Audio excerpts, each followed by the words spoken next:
Hello மக்களே! இப்ப நெறைய பேர் வந்து நாங்க வீடு வாங்குறதுக்கு முன்னாடி என்னென்ன விஷயங்கள்லாம் ரொம்ப கான்சன்ட்ரேஷன் பண்ணி பார்க்கணும் அப்படின்னு சொல்லி கேட்டிருக்கீங்க. இப்ப மெயினா நீங்க வீடு வாங்குறீங்க அப்படின்னா, உங்கள சுத்தி எத்தன வீடுகள் இருக்கு? இப்ப நீங்க ஒரு லேஅவுட்ல வந்து நீங்க வாங்குறீங்கன்னு வச்சுக்கோங்களேன். உங்கள சுத்தி எல்லாமே வில்லாஸா வருதா அப்படிங்கிறது கண்டிப்பா பார்த்துக்கோங்க. ஏன்னா எல்லாமே வில்லாஸ் வந்தா மட்டும் தான் சேஃப் அண்ட் செக்யூர்டா இருக்கும். ஒரு டீசென்ட் கம்யூனிட்டி இருக்கும். நம்மளுடைய சில்ட்ரன்ஸ் வந்து பக்கத்துல விளையாடுறதுக்கு கூடலாம் இந்த மாதிரி விஷயங்கள் இருக்கும். இல்லன்னா உங்களுக்கு பக்கத்து பிளாட் வந்து ஒரு மாதிரி பொதராட்டம் ஆயிடும். அதனால உங்களுக்கு வந்து அந்த பாம்பு இதெல்லாம் வரும். அதனால வந்து பார்த்தீங்கன்னா, நீங்க வாங்கக்கூடிய வில்லாஸ் பக்கத்துல சுத்தி வீடுகள் இருக்கா? அப்படிங்கிறது நம்பர் 1 பாயிண்ட். அண்ட் மெயினா வந்து கிராசரி ஷாப்பு.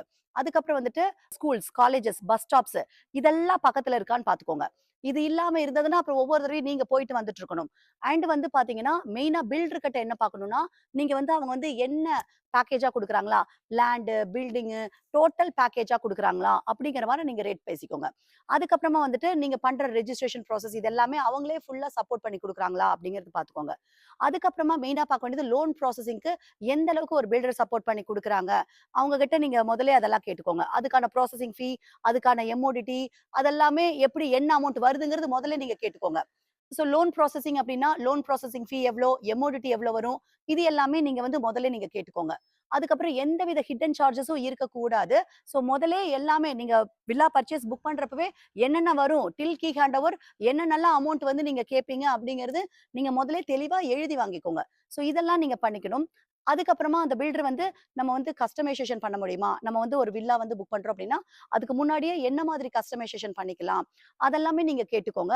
பிளான்ஸ் கிட்டத்தட்ட ஓரளவுக்கு ரஃப்பான பிளான் குடுத்தாலுமே, அதுக்கப்புறம் வந்துட்டு உங்களுக்கு வந்து அதுலலாம் மாடிஃபை பண்ண முடியுமா? அப்படிங்கிறது கேட்டுக்கோங்க.